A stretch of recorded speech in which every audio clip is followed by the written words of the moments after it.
Well, Celine, I was wondering if you can hear me.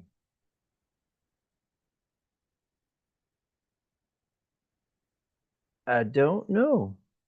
Let's see if we can't work out these technical difficulties here right quick. Oh, weird. You can't unmute. Let's try to see if we can't fix that. I'm glad you can hear me. But now we got to get you to unmute. Weird. Let's see if we can get your camera to turn on then at least. Let's see. Um, All right, folks, we are having a little bit of technical difficulties here, but that's what always happens when you're trying to do something like this. Celine, I'm going to ask that you sign out of the Zoom, sign back in, and then we should be able to fire this on all cylinders. Thank you for that.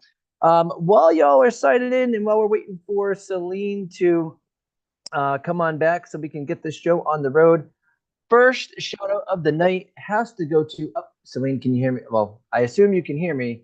Let's see if you can actually unmute. If not, we're gonna have to try to figure this out.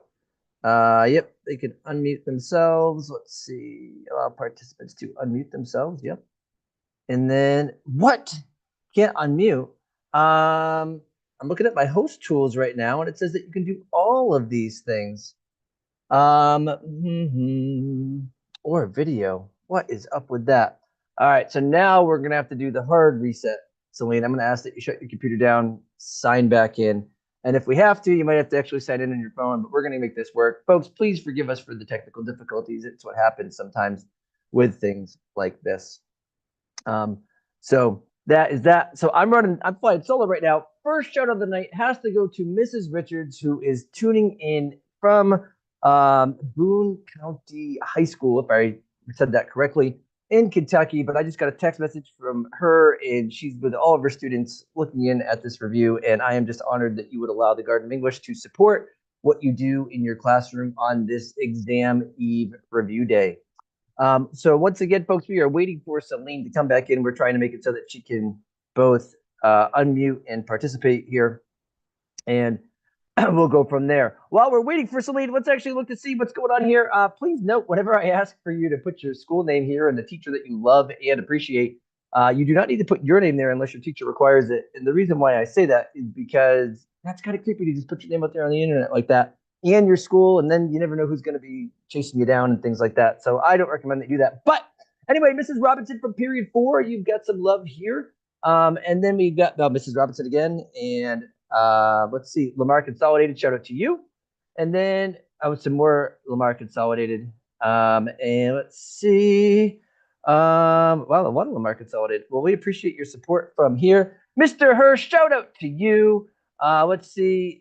Folks, just so you know, are you all aware that this is Teacher Appreciation Week? So not only do you get to take your AP Lit exam tomorrow, which you should be thrilled to do because you've been practicing all year and studying all year, and now you get to show what you can bring to the table, but you have a teacher to appreciate from all year for investing in you like that. Shout out to Mrs. Epstein from Health Careers. Let's see. Start the video. Hey, I can see you. I'm here. Yes, and I can hear you. Excellent. So I'm just going through a couple of shout outs here. And then we'll get this show on the road and we'll talk about the best exam day tips that we have for kids, because let's be real, Celine, we can give as many actual study tips as we want, but exam day's tomorrow, right? So let me just finish these off here. Ms. PB at Allen High School, Mr. Hirth once again, let's see, Mrs. Mezzi, Mrs. Silva, Ms. PB again, Ms. A from Cy Falls. Yeah, you know what, Sarah, I'm not sure about that special candy. I'm not gonna lie. I don't know what you're trying to imply there. But for me, I eat straight regular Sour Patch Kids. So anyway, let's see. Ms. Gant from Newcastle High School in Indiana, Mr. Martin, Mrs. Farrington, Ms. PB from Allen High School again in Allen, Texas. Let's see. Miller's third period class, Ms. Mezzi, Ms. Cook. Someone called me the Garden of Eden, Celine. I'm not the Garden of Eden. If only I could be that perfect. Although I do have, my oldest daughter's name is Eden. But somebody asked, oh, gotcha. Ms. Richards, you need to actually correlate with your kids and figure out how many pages of notes they need to take to receive a grade for this for tuning in. Ms. Farrington, shout out to you. Ms. Astarb, yeah, I think it's Astarby. Sorry. Mr. Silver, Ms. Gordon, Ms. Gant, and then pretty soon, though, Celine, we're going to get right into this. I'm just trying to get as many as we can out of the way so that we can have this here. Mrs. Brackbill and Mrs. Clark, who apparently is the GOE, and Mr. Partner and Mrs. Earlwiger from Southeast Guilford High School in North Carolina. I might have botched that. I reserve the right to botch all of these last names, folks, because quite honestly, I don't know what they are. Shout out to Ms. Cortez as well, or Ms. Cortez. It says Cortez from, but it might just be Cortez. I don't know. Anyway, Celine, I hope you're well. It's the evening before the exam. I'm shouted out. We'll toss in more later. But Celine, before we get into today and I explain what's going to happen, why don't you introduce yourself, tell people who've never seen you before who you are and things like that. Hi, I'm Celine Gomez. I teach in Plano. It's a northern suburb of Dallas. I saw some people from Allen, Texas. My really good friend, Miss Livy Tanksley, teaches there. So shout out to her. Hopefully she's watching or some of her kids will watch later on. And so let's see, I've been a grader for the AP language exam since 2005. Wait, AP Lit, right? AP literature exam. Yep. There we go. Yeah. Since 2005, and I've worked various positions, grading, been a scorer, table leader, sample selection committee, question leader, and now I'm an exam leader. So I help. So you know what the crap is up, right? I steer a lot of the scoring, which will be happening soon in a couple of weeks after the kids take their exam. So I'm excited to see what they do tomorrow. Yeah, me too. Me too. All right, folks. So here is how this is going to go. First of all, I'm going to encourage you to press the like button and the subscribe button here because we at the Garden of English are trying to get to 30,000 subscribers by the end of this upcoming. Excuse me. Well, I'm drinking some seltzer. The calendar year. So that's the first thing that you do. And also, if you want to add to the chat, just subscribe to do that. But also tell your friends who are not doing a last minute cram for their AP Lit exam about test day strategies to come on in and deal with some test day strategies with us because we would love to see them. But we know that people are going to be coming in and out, and that's okay. Now, it's interesting. I love this question that we just got. What are my question 3 predictions for this year? Celine, we will have to deal with that. But let me lay some ground rules first, folks, okay?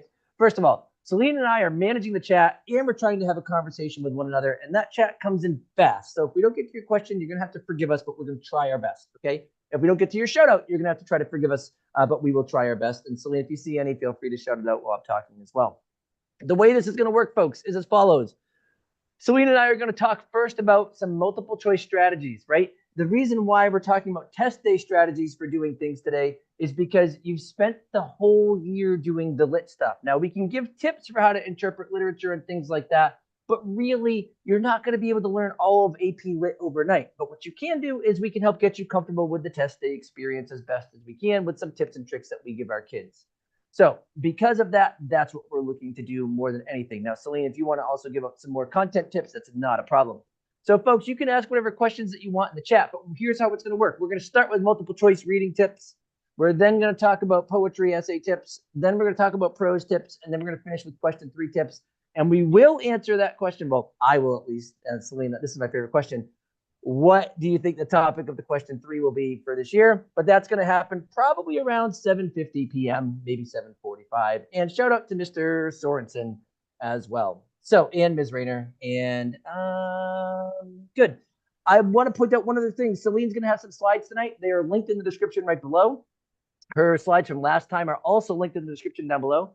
And if you're like, I really want to talk about some essay writing stuff that they didn't get to today, there are playlists that I've created for how to write all of your AP essays linked down below as well. All right, Celine, I got it all taken care of. Your kids come in. They came in today and they were like, what do I do? Test day is tomorrow. We're going to start with multiple choice. What are some strategies that we can deal with here about dealing with multiple choice? And tell me when you want me to be able, when you're going to share your screen, and we should be all set. Okay. Yeah.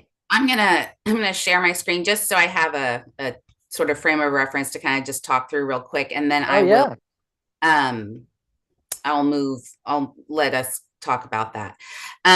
So this is what is in your the link for it.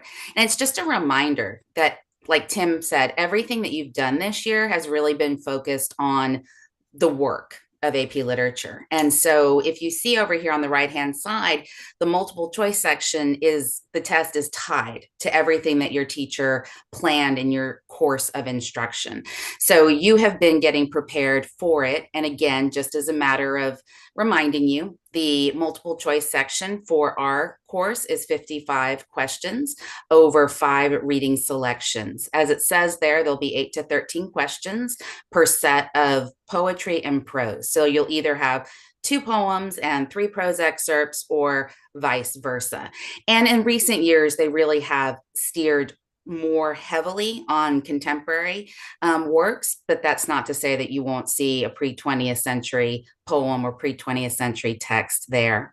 And just as a reminder, since some of you or many of you will be doing the digital test for the first time, if you look up in the right hand corner there, you'll see kind of a little fabrication of the blue book. I know that there's only 12 questions listed there because I took it from the practice. But at the end of your testing, you'll see that the highlights indicate you've answered the question. One of my real suggestions for my students and for y'all, don't go back and double think yourself. Okay. Just let that go. You'll notice like on number 3, I put like a little red flag. That's something that I did indicate to myself that I wanted to go back to. And you can easily click on just the number 3 and it'll take you back to that passage. Also, the white ones with, the empty space there, those are ones you haven't answered. You don't get penalized for any questions that you don't answer. So I would really take that last, minute or so to go back in and make your best educated guess so that you answer all of the questions. You're going to have a timer. And one of my things that's really, in terms of just speed, my suggestions are in the up left-hand side. Focus on the text dependent questions first.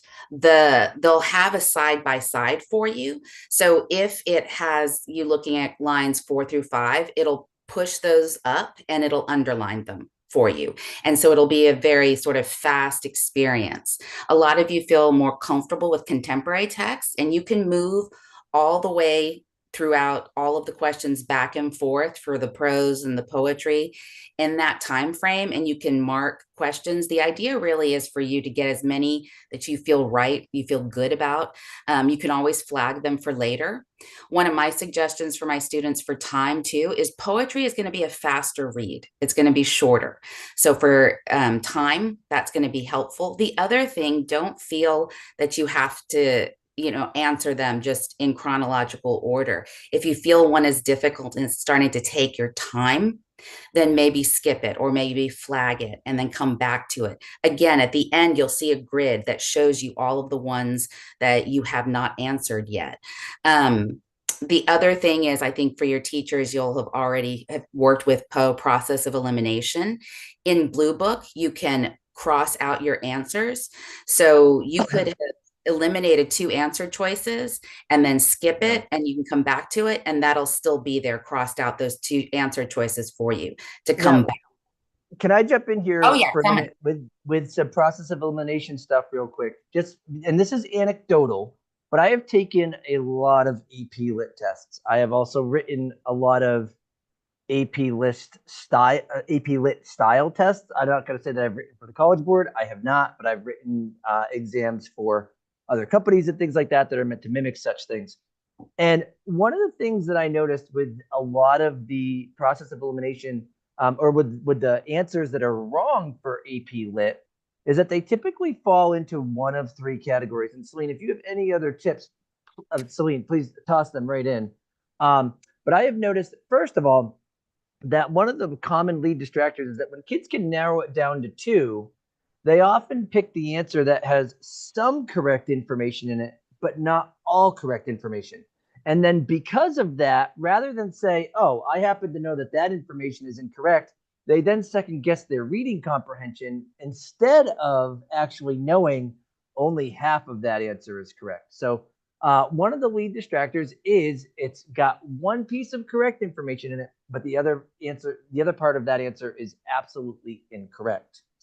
Another common distractor that I've seen in the past is that the information in the answer is actually correct, but not for the particular question that's being asked. So the content might be correct. You might be like, I remember reading something about this, but it doesn't correlate with the question stem. And so you need to be able to say, okay, I can eliminate that answer. And in doing so, you now know, okay, I did comprehend this reading well, but I know that this does not answer that particular question. And then the last main lead distractor that I've noticed over time, although I've seen this kind of fall off just a little bit, is the overly generalized answer where I would have to really make an argument for it to be correct because it was so general, but I could talk myself into it. Celine, do you have any other of those kind of things to look for with those kind of distracting answers as opposed to the right ones? No, I agree completely that everything you've said is, the biggest thing is, I think for one of them that you mentioned is the entirety of the answer has to be correct. That's Yes. when you're trying to kind of trip you up. And they're really looking at your close reading skills. And so you really do have to go back to the text. And one of the things too, and I think you may have, mentioned, or you definitely mentioned in some of your videos, is when you look at the tone of the piece, right? Look at those answer choices and ones that don't fit with that particular section of the text. If they're incongruent answers, then you really are able to eliminate that as well. But I think it's going to be helpful this year for the first time that they only have 4 answer choices. So that's Yeah. going to be, I think, key for the students in time and elimination. I completely agree. And I actually really appreciate that you brought up what you just said about tone for those answers too, because I forgot that I had mentioned that. I do have a video about that, and that is true. Folks, if a particular section of text conveys a particular tone of the speaker or the narrator or a particular mood, and then it asks about a question in that section, if you know that there's language in there that conveys a certain connotation, and you could start with just saying positive or negative.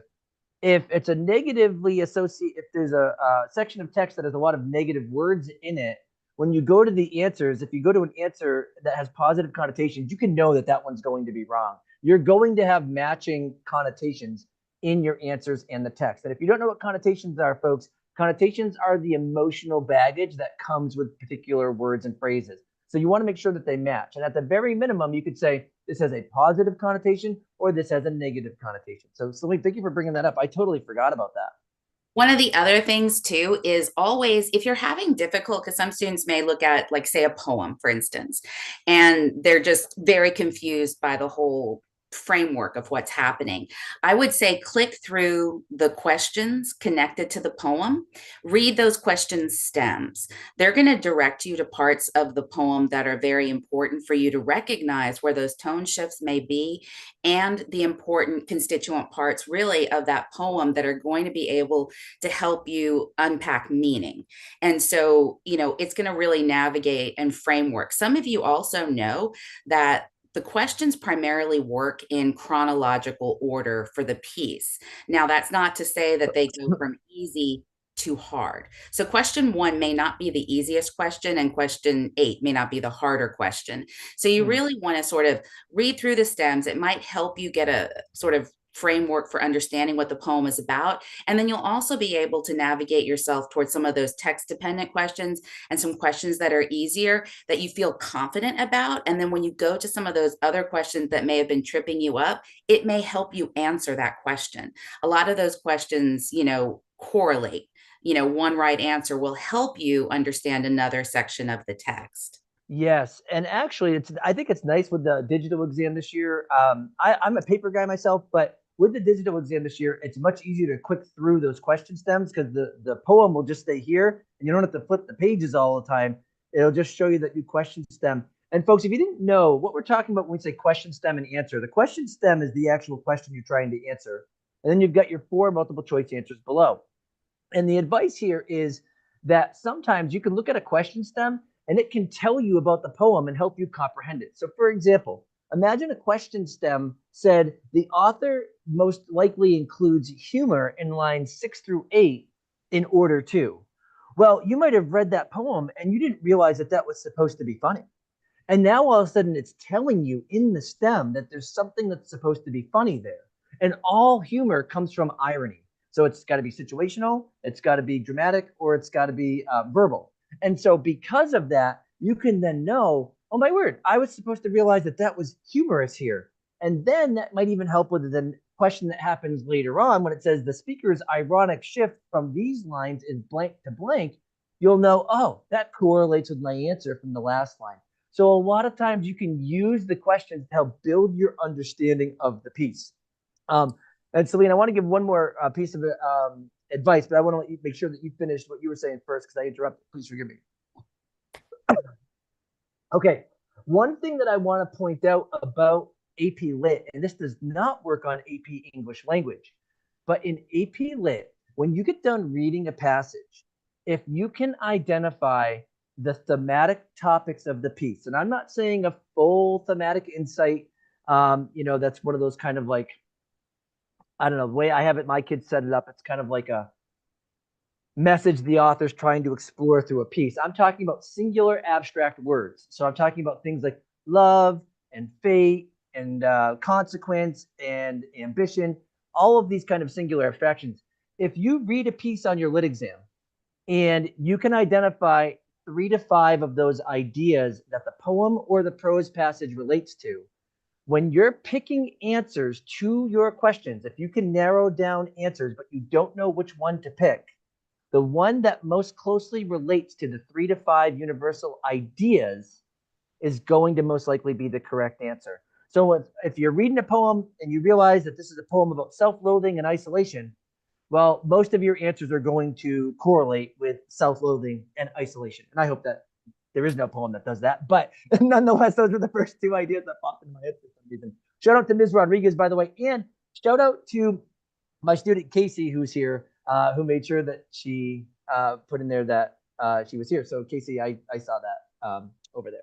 So anyway, the universal ideas in a piece can help you answer multiple choice questions because a lot of times when you read the multiple choice questions, you'll see the universal ideas pop up in the correct answers all the time. And that's how you can kind of know if they're correct or not. Celine, back to you, Celine.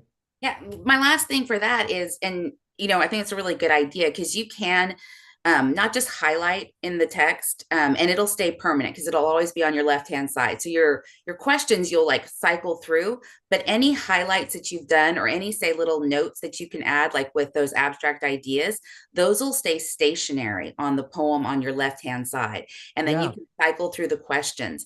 And then even if you haven't come to a right answer yet, later at the end on the grid, you can go back to it and you'll see your little note that might have been, this poem is about these 3 main ideas or this particular section. So it freezes it for you, but it also makes it faster because you're just clicking through it. One of the other things too that you may or may not be aware of, and I know all of you are very fast with a touchpad, so to speak, but some of us old people like me still prefer the mouse. You are able to bring a mouse into the exam room and to connect it if that's something that's easier for you to navigate and to click around instead of moving the cursor on the touchpad. Oh, and that actually reminds me, one of the things in a teacher forum, this has nothing to do with the AP Lit exam per se, but for AP exams in general, I'm in a teacher forum, and earlier today, a teacher posted and just said, hey, just make sure your kids know their passwords into their College Board accounts going into the exam. So I actually recommend that when we're done here tonight, folks, you all log into your College Board portal. And if you don't know your password, change it tonight to something that you know it will be for tomorrow so that you don't delay starting the exam for like an hour and a half. Because that's where a lot of the delays seem to be showing up in relation to that. So good. More advice about multiple choice before we move on. Like some people were asking about like, what do we do for those longer passages? Is there a way to read them faster? Is there a way to, kind of get through this? And I know what my answer is, but what's your answer for something like that? One of the things for the longer passage, to me, it's just a basic reading strategy, and I think your teachers probably have talked to you about it. Like for the prose, go ahead and read the opening section of the text, maybe the paragraph or first 4 or 5 sentences, and then read the end. gives you like a Mhm. framework for what that passage is about. And again, going back through the questions that are connected to the passage will help you kind of understand, these are the questions, this is what this is about, this is what it's asking me to notice. But if you really feel stuck, then move on to another one. That you're building, you're getting into the test. Most of you are not super awake, or your Yeah. brains aren't working at 8 a.m. So start with the poem or the passage that you feel most comfortable with, and that kind of gets you in that testing mindset. Don't start with something that you feel defeated with at the very beginning. It's easy to move through all of those questions. I think, as you're looking at your timer, and you Yeah. can hide the timer if it causes you anxiety, but it'll pop up at the last 5 minutes to Yeah, warn and you. that's actually a good thing. And speaking of that, someone said, "What if I'm running short on time?" And the truth is, if you're running short on time, two things you want to do. Number one, you want to make sure that you answer every question because there's no guessing penalty. Okay, folks. So tomorrow you want to go in, you want to know that there's no guessing penalty, so you can actually fill in every single one. The other thing too is that statistically speaking, it's actually better for you to select one letter as you finish and answer them all that one letter as opposed to just randomly guessing A, B, C, or D. So if you've got 5 left, mark them all B, or mark them all C, or mark them all D, or mark them all A, whatever you want. And sure enough, then that will, statistically speaking, that will put you in better shape to potentially get some of those there. So, one thing I want to talk about in relation to reading on test day too is anything AP Lit, folks. The last paragraph or the last 4 lines of a poem. So the last paragraph of a prose passage, or if it's one long section, let's say the last 2 or 3 sentences, the thematic exploration of that passage, folks, is going to show up at the end. Literature is by definition inductive. Okay. We were just reading the poem Plants earlier today, Celine. And of course, it says plants are deceptive in the first line. So it's like, oh, that's an inductive piece. It's going to talk all about the deception of plants, which it does. Sorry, a deductive piece, which it does. But at the very end is where you actually get the point of what the poet was saying in this kind of tongue in cheek way. She calls all plants weeds. And so it's really looking at that last moment that allows the first moment to realize, oh, we actually built to this kind of idea of the weeds here. And so, folks, you want to make sure that you realize that a majority of the meaning comes together near the end of the piece. And that's why you want to make sure you make it to the end of the piece as you do things. So here's a good question just about test day. Are kids going to get docked for spelling errors and stuff like that? No, that's going to be just part of the draft. Even when you did handwriting, there was always errors. It only in the rubric, there's only a small note that says if your writing interferes with your communication.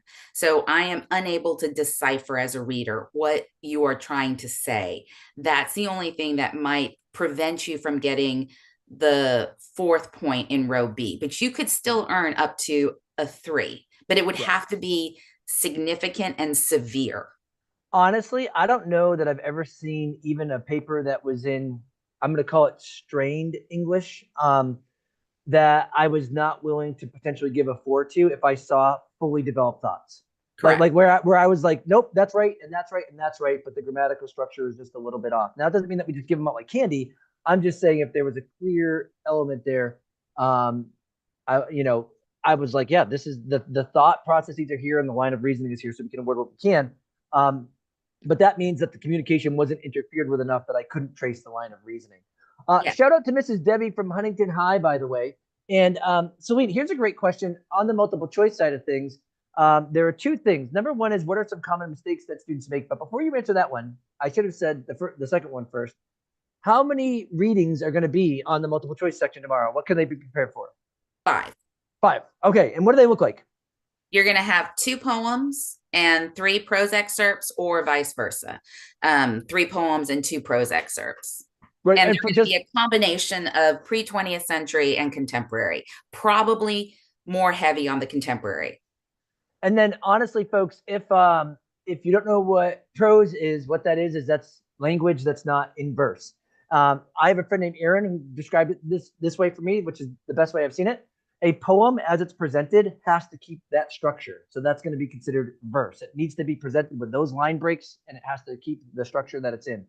Prose, like a book like Frankenstein, I could actually start the first word in the middle of the street and write all of the text in a straight line down the street and read every single word in a straight line, and it would still all make the same exact sense. Poetry is not like that. Poetry needs to be in the form that it is. So if you didn't know what prose was, that's what we mean. So we've got 2 or 3 verse passages, 2 or 3 regular reading passages, or vice versa. So thank you for clarifying that. And now, Celine, what are some common mistakes that you feel kids bring into the multiple choice section before we move on to talking about the poetry essay?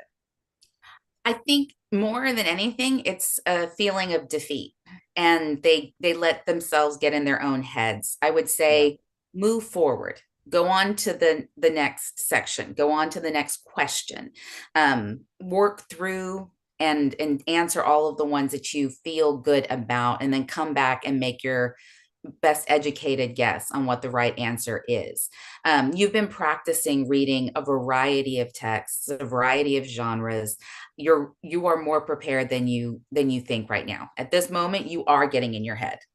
Yeah, honestly, right? And that's what we're trying to do tonight. We're trying to alleviate that with test day strategies as opposed to content strategies, because we've had all year to deal with the content. And now it's like, hey, we got to just have a plan going in.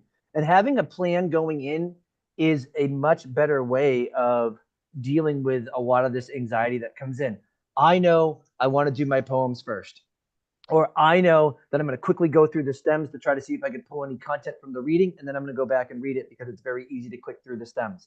You might not want to do that. You don't have to, but these are new strategies of plans. You can have another plan. I know that when I narrow it down to 2, I've got some lead distractors that I can now think of. It's either half right, it's got the right information for the wrong stem, or it's a little bit vague, or it's the opposite of the type of mood or tone that's being conveyed. Those are strategies that you can have as plans that are going in to avoid these mistakes of being in your head, because exam day is tomorrow and you should be able to go in with some confidence. And then people are asking about skipping around the multiple choice in the FRQ. That's another plan. Well, first of all, Celine, can you do that? Yes, in the multiple choice section, you can skip around, and again, you'll have a grid at the end where you can see what you have not answered. It'll be very clear, very obvious. Any notes that you have made will have been saved.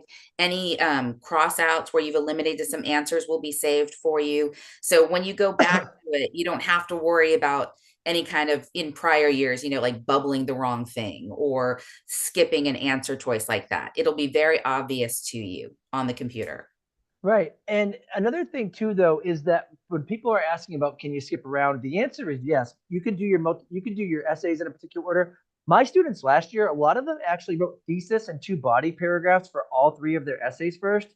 And then when they had like 20 minutes left, they went and added conclusions, or they tried to add a 3rd body paragraph to an essay or something. And one of the things that I tell students, though, is you want to have your plan going in. And the reason why this is important is because for me, I'm the type of student who would need to read the passage first and then just answer the questions in order. Like that's how I roll. If someone told me, Tim, you need to read the question stems to kind of glean some content, I'd be like, no, that ain't for me. That doesn't mean that it's not a great idea, and it doesn't mean that it's not effective. But for me, I wouldn't be able to do that. I have to read it first, and then I would know going into the questions that if I saw something that was content related that I was like, oh, I didn't get that, I could then adjust myself. Not everybody can do that. So you have to know how you feel. When it comes to the essay questions, if I were to answer them out of order, I would save my easiest essay question for last, because I can write a really strong prose analysis in about 22 minutes. However, I'm going to need more time with that poetry essay. So I'm going to take my poetry essay first, then do my question 3, then do my prose analysis. But there are some people who are like, it's got to be in order. That's just how I am. Well, then good. That's how you are. The best thing you can do for tomorrow, though, is know what your plan is as you go in, because that is what's going to lower what's called your affective filter and allow you to perform your best. And just to be clear, Yep. oh, sorry, just to be clear, you can move around in the multiple choice section, but once it shuts down, you're not going to be able to go back to it. There's a 10-minute Right. and then in the FRQ and the free response writing, you can move around in that all that you want, but you can't go back to multiple choice. So the multiple choice is isolated and you can move around there. And then the FRQs are isolated and you can move around in those and go back. Yeah, thank you for clarifying. And actually, that question just came up in the chat too. So you probably saw that, but if you did not, it was right there. And so I really appreciate you dealing with that. Okay, so next thing, Celine, when it comes to essay writing for all three essays, I saw two questions that we should probably address right up front before we're like, hey, let's talk about poetry, let's talk about prose, let's talk about poetry. One of them is, can you get away with writing a paragraph that has one piece of evidence in it and commentary that follows, as long as you're like proving the point? And I mean, like, hey, let's say I have a thesis, 2 body paragraphs. Is it cool if I actually answer the prompt, topic, sentence, evidence, commentary, next paragraph, topic, sentence, evidence, commentary, and then I kind of finish there? Is that allowed? Is that possible? Can I score well if I do that, if my evidence and commentary align with what the prompt is asking? It's going to vary. I have to see the essay. There are definitely going to be students that have essays that are structured like that. But I don't know the extent to which, because it depends. What piece of evidence did you pick? Because not all evidence is going to work in support as well as other pieces to prove your point. That's also why people put multiple pieces of evidence to really strengthen what their interpretation is. And then they also do it to add dimension and depth to their analysis. So, could it work?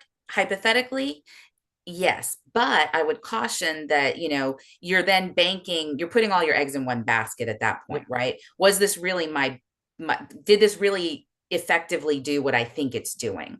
Right. So it's hedging a bet. So to be clear, folks, what you're being evaluated on according to the rubric is, do you make a claim in your thesis? That's the first thing. And does your claim respond to the prompt? If the prompt says, analyze the complex attitude of the speaker, and you say so-and-so writes this piece and the speaker has a complex attitude, you have not answered the prompt. AP does not stand for agony and pain or anxiety and pressure. It stands for answer the prompt. So you have to do that. So don't just say complex response. Tell us what the complexity is. If your first point, though, is, and I'm going to just use Macbeth because that's what's fresh in my mind right now, is that Macbeth experiences some uncertainty when deciding to whether to kill King Duncan, and you put an evidence in about his uncertainty. Well, if your topic sentence says Macbeth is uncertain, you give one piece of evidence of being uncertain, and then you explain how he's uncertain. Well, you have actually done what you said you were going to do. And let's say you move to your next piece, your next topic sentence that says, but Macbeth is then persuaded by his wife to actually committing the deed. And then you put in one piece of evidence where she calls him a coward, so that persuades him, and you explain how calling him a coward persuades him to kill the king. That paper will score fine because you have 2 claims. You have your evidence for your claims that are under a thesis about Macbeth's complex response to killing the king, and that will work. I think, Celine, and if I misunderstood you, what you're suggesting is, don't just say to yourself when you go in, I only need one piece of evidence to prove my point. If I can have more than one piece of evidence, because there will most likely be more than one piece of evidence throughout the piece, then by all means, feel free to put that in your paper as well, and always explain how it relates to your claim. Is that correct? Correct. I agree. Right. Yeah. Awesome. So now the next question is this: do kids need conclusions to score well on their exams? I think that students think that we take points away as opposed to give points. So you might want to clarify that. But do we need the conclusion, Celine? No, there's nothing explicit on the rubric about a conclusion. And there's, nothing explicit on the rubric about a full introduction. What the rubric has is 3 parts. 1, row A asks about a defensible interpretation. Row B asks about your evidence and your commentary, your analysis. And then row C is sort of the icing on the cake, asking about if you addressed in one of 4 pathways a sophisticated interpretation. And so nothing in there is explicit to a conclusion. Does that help or show, your thought process? I think, yes, in terms of essays, it is good for you to round out what you're trying to communicate. It's also an opportunity for you to really take some of those ideas and sort of codify what you were trying to say, as a last reminder to the reader who is spending, definitely time looking very closely at your essay. But again, it's an opportunity for you to put it forth one more time in front of them to see what you were trying to accomplish with your interpretation. And a lot of times with my students, I have them write conclusions that are based on the learning process. So my students make a knowledge statement that's thematic in nature. They then turn it into an understanding statement, which puts it in real life. So they'll make a knowledge statement, which is thematic. Then they'll say in a world where, to put it in the real world. And then they'll finish the conclusion with the wisdom step, which says, okay, now that we know this and we see it happening in the world like this, here's what people need to actually consider as they go out in the real world. So it's always knowledge, understanding, and wisdom.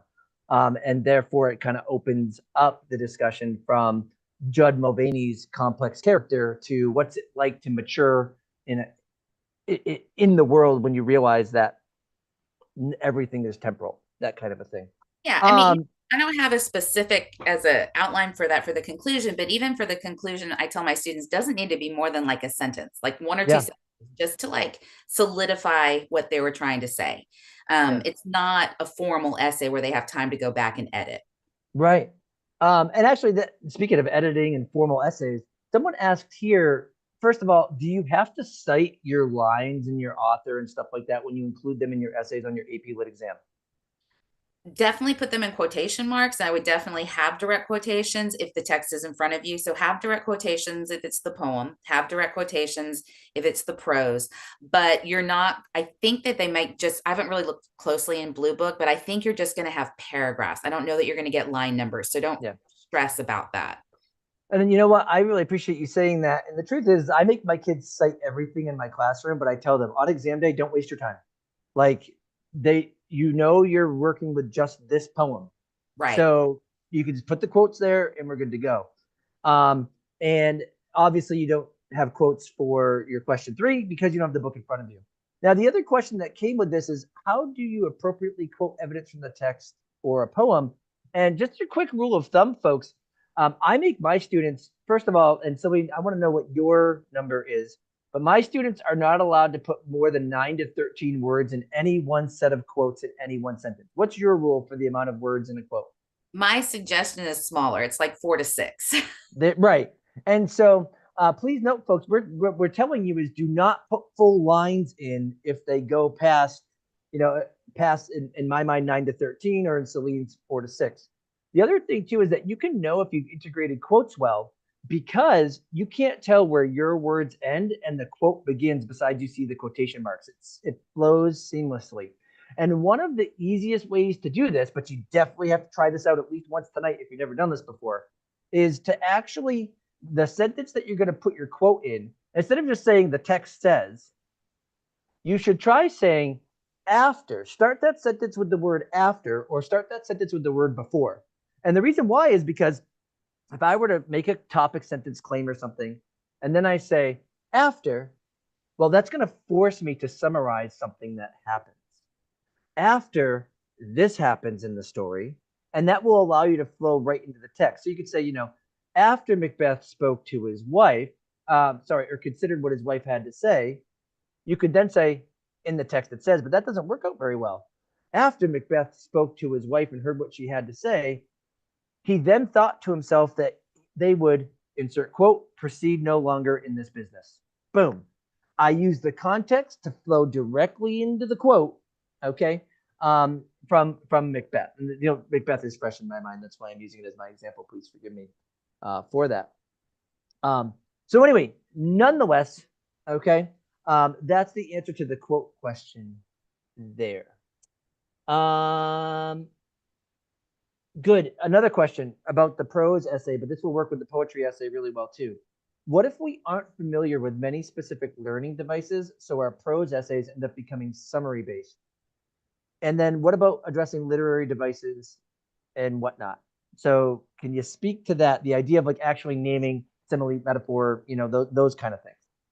You don't need to mention or focus on any particular literary element or device. Your reading of the text, you'll have noticed those important parts of the piece that you're reading, but all of that is working in service of defending your interpretation of the piece. So you're being tasked not with identifying elements, you're being tasked with a defensible interpretation of what you think those mean in the text. In fact, I'm just going to share real quick my Oh yeah. thing real quick because I know we're looking at time. I mean, the poetry. It's essentially two things, and I guess it kind of answers what you're saying about the text itself. Remember, you're going to get a scratch piece of paper. You can ask for more, as many as you want. I would be cautious about spending too much time with the scratch paper. I would like to have it next to me so that I can kind of jot my notes and kind of configure and lay out what I would do. So here's kind of a sample of what I would do for the scratch paper on the left-hand side. And the real thing here is just to keep in my mind what I'm writing about. So the topic that I'm being given into the prompt, right? So say this prompt asked me to talk about the speaker's reaction to the complex reaction to the setting. So I'm going to really be focusing on, my speaker, and I'm going to really be thinking about where I identify that complexity. And that's going to help me develop my defensible interpretation. So you'll notice in my scratch paper, I'm not fixated on any particular literary elements or devices. I'm fixated on how I am understanding my interpretation of the piece. And then I'm going to start to come up with what my defense is. So in the evidence portion, where you see it offshooting off of my claims, that's where I might incorporate my literary elements, where I connect them to the effects. If I pull out a direct quotation, whether I label that direct quotation as a metaphor or not, the real task that I'm doing is explaining how that metaphorical meaning supports my interpretation of the task at hand.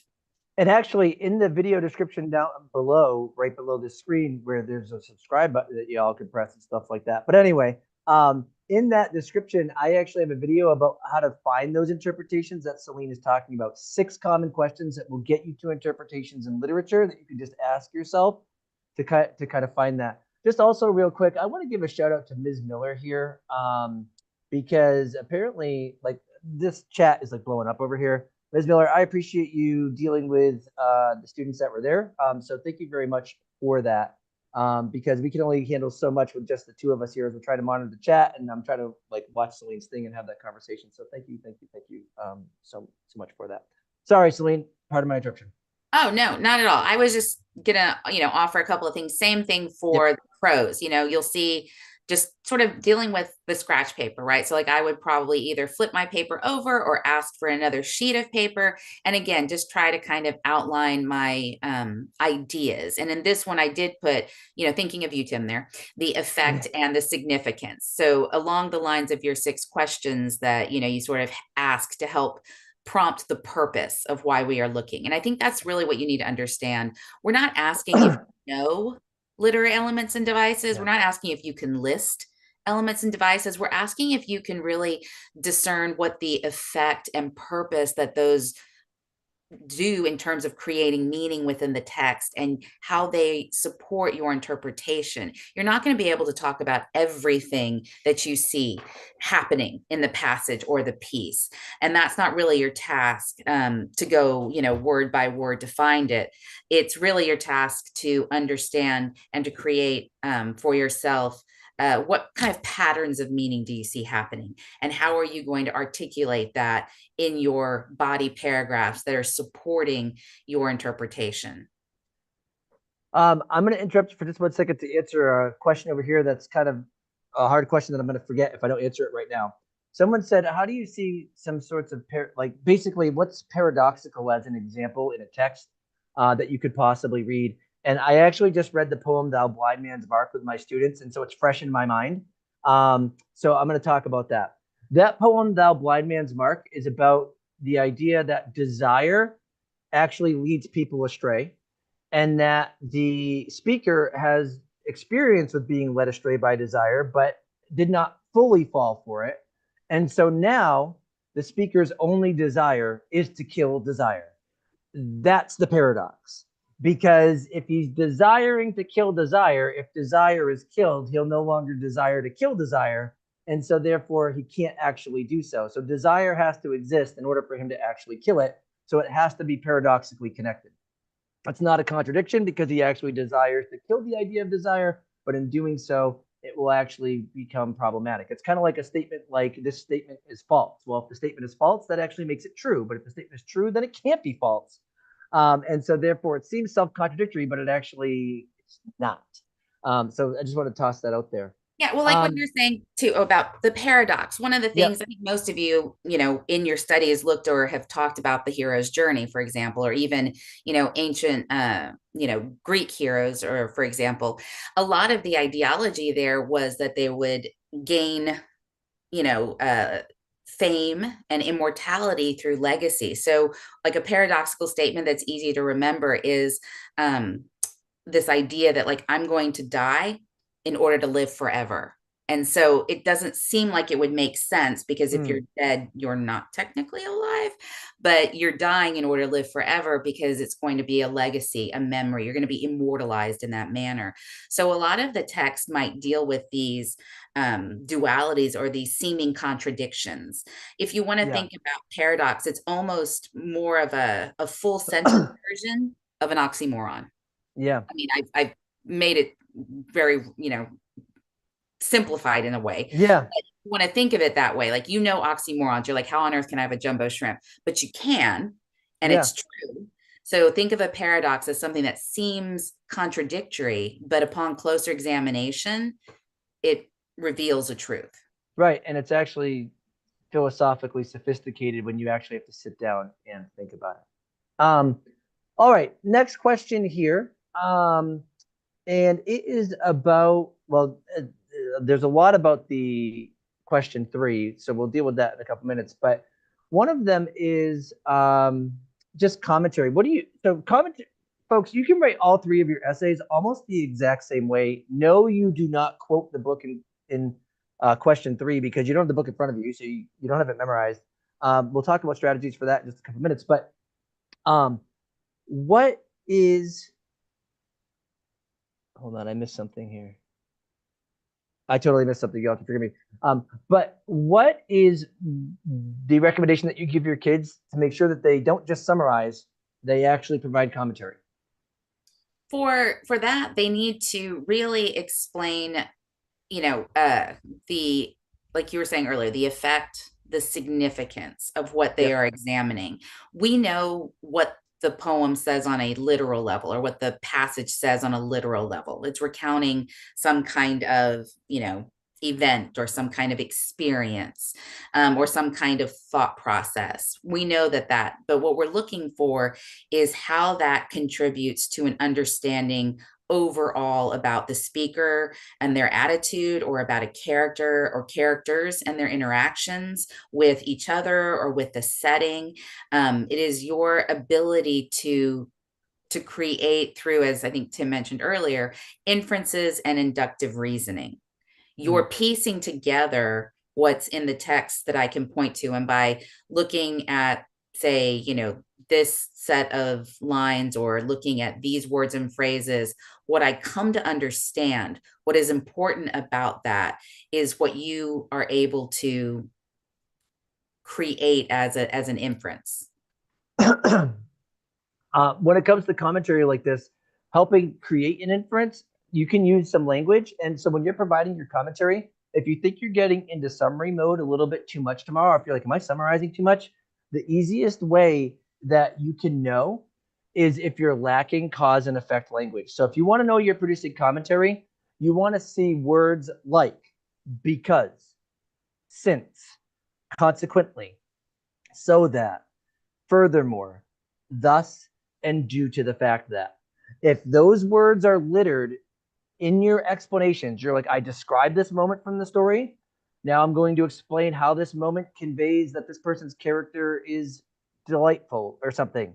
Good. This part of the evidence shows the character is delightful because. Just put the because there, folks, and you are already shifting towards better commentary. And so because, since, so that, therefore, thus, due to the fact that, consequently, and since. And if you look at the videos down below in the playlist that I have for you, I have examples of how commentary functions. I actually give my kids, when they first start off, 3 commentary rules. Your first sentence has to have because in it. Your second sentence of commentary has to start with the words consequently, since.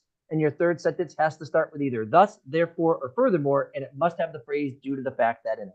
And sure enough, my kids kind of get in that pattern, and I'm like, oh, I've got some decent commentary here, a lot, because it moves them out of the summary part. Also, the verbs that are parts of your actual, Oh yeah, right? When you're yep. looking at verbs of analysis, pick a few. I know, well, actually, I know it grates on Tim's nerve if you just say shows, Oh my gosh, yeah. just because I know him. So, I mean, but honestly, if it comes down to it, pick a few key verbs of analysis: portrays, conveys, illustrates. As you're thinking about how to push along your ideas, in addition to those cause and effect sort of transition words that Timm is talking about, what are some of those analytical verbs? I'm sure many of your teachers have given you lists, to go beyond just shows. But Yep. I think Timm Right. has a list as well. I do. I do shows, highlights, exposes, evokes. Sorry, showcases. I don't allow shows, but I will allow showcases. Reveals. Suggests. Yep. Reveals, implies, things like that. And if you're describing something, rather than saying "and then so and so says," if so and so is replying but angrily, you want to say something like "so and so retorts." When you use a strong analytical verb, that helps convey analysis there too. Okay, so our time is winding down a little bit, Celine. So let's actually talk about this question 3. And how can I be prepared for a question 3 for tomorrow? We're not going to ask for what we think the topics might be yet, but what can I do as a student to know that when I go in and I have to write a answer to a question where I have to pick the book that I'm writing about or the story I'm writing about, what can I do to prepare for that tonight, especially because we want kids to get lots of sleep, like go to bed by 10 p.m. Eastern time? What do you think, Celine? I would say select at least 3, probably no more than 4 works to review tonight that you feel comfortable and confident with. The books aren't changing. They've already been written.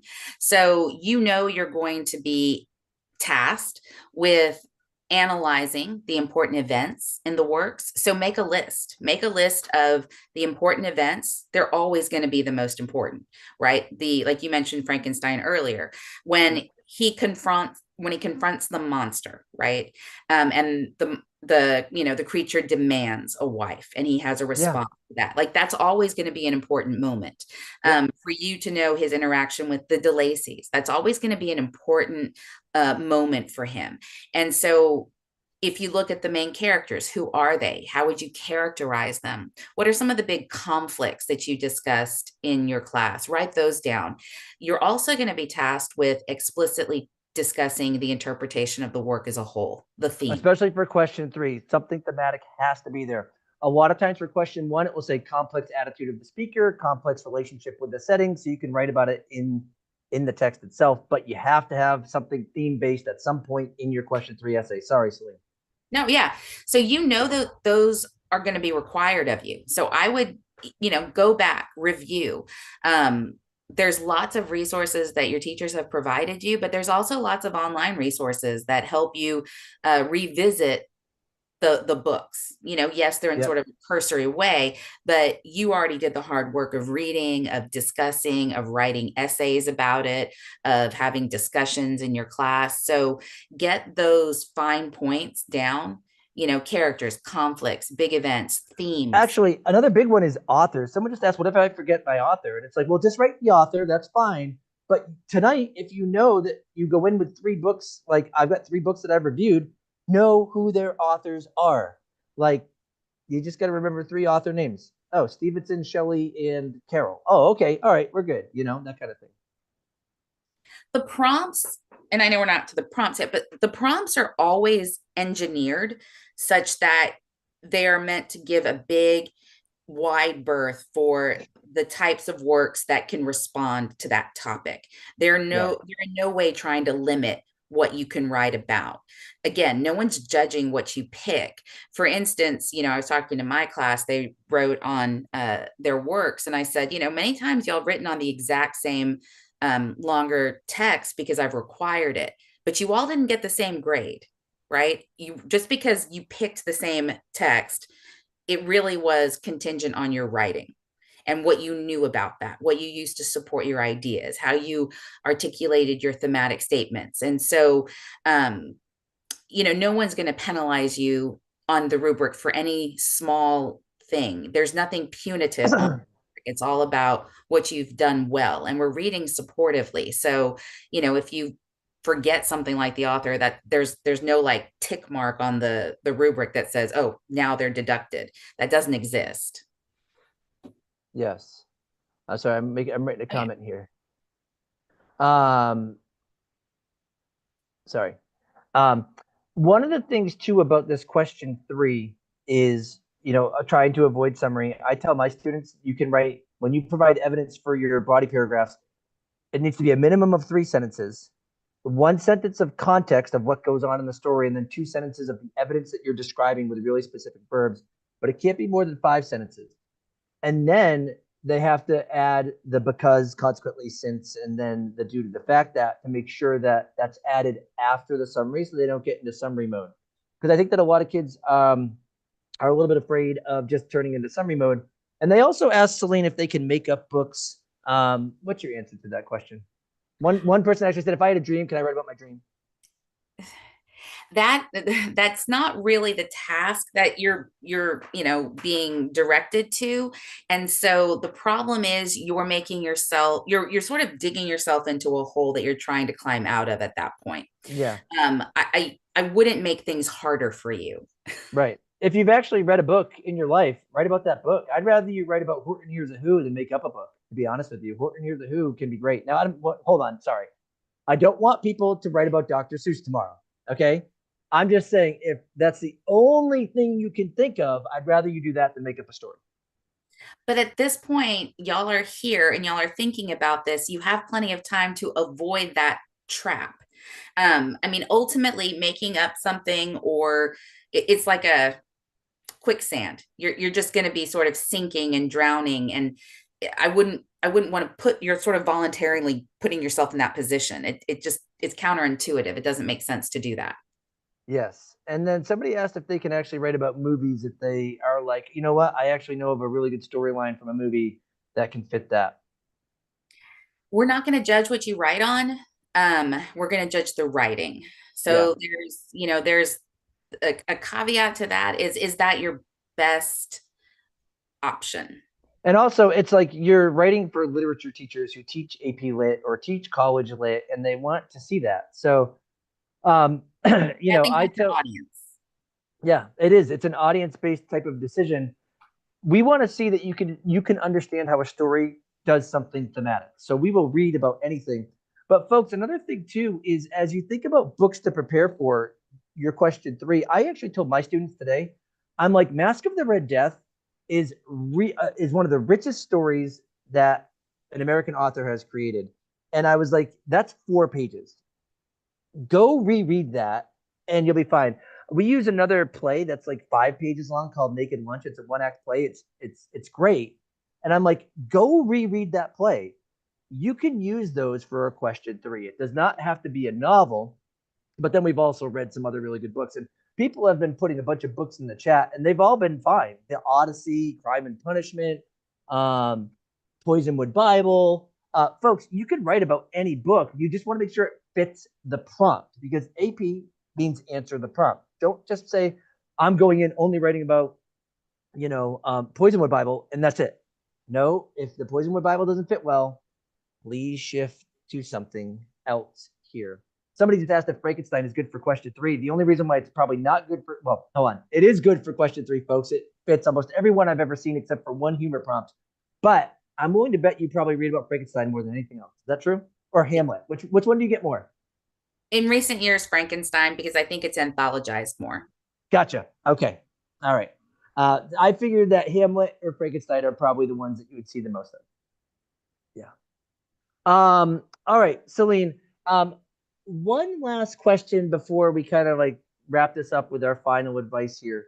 Yeah, Pride and Prejudice works great. Someone said, do we recommend structuring essays through literary devices and techniques, or do we recommend it going through another way? And I think you and I have the same advice about this. What's your advice, Celine? My advice is to work through the passage chronologically with your insights forward. And then your devices support, they work in support in the body paragraph. I agree. And the reason why, folks, is because if you write chronologically through the essay, you could say, so-and-so begins by doing this in order to this. So all of my kids produce topic sentences at the beginning of the year like that. So-and-so begins by doing this in order to this. Where's the evidence for that? How does that evidence convey the why in that topic sentence? They move to the next one. So-and-so then moves to detailing this, which conveys this about the character. Where's the evidence? How does it do that? And then so-and-so concludes by doing this, which conveys this about the character. So they see the complex development. It goes nice and chronologically orderful. And then it allows them to pick each part of the text. Now, I have a lot of kids who like to write 2 body paragraphs because they can't do that 3. And so I tell my kids something from the beginning, something from the end to show that you can see the contrast and the complexity if you're going to choose to do a thesis in 2 body paragraphs, which many of my kids do. A lot of people are asking more about multiple choice. This video will be posted directly after. We already talked about multiple choice tips earlier in this. So if you missed that, go back and check that out.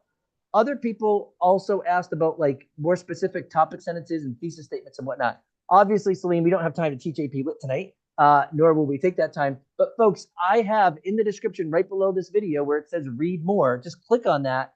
I have links to everything you could imagine, full playlists that break down how to write thesis statements for AP Lit, how to write topic sentences for AP Lit, how to integrate evidence in AP Lit, how to provide commentary in AP Lit, how to write conclusions in AP Lit. And you can just watch those videos. They're like 5 to 10 minutes long a piece with examples. Most of them my student wrote. And so you could do that. Somebody said, how many body paragraphs do we recommend? And the truth is, folks, you got to communicate what you got to do. And Celine says 2. Yeah. And for my students often do 2. They do their thesis. They have 2 literary moments that they want to focus on that answer the prompt. And then they have their thesis that identifies those and what complexity it conveys and the universal insight of the piece that they just read. And then they do body paragraph 1 about the first one, body paragraph 2 about the second, and they try to throw on a conclusion, and then they just move on because that's what we want to see. Celine, any last advice before we send these folks on their way tomorrow with confidence because they need some sleep? Your teachers have helped you, have worked alongside of you, and they are rooting for you, just like Tim and I.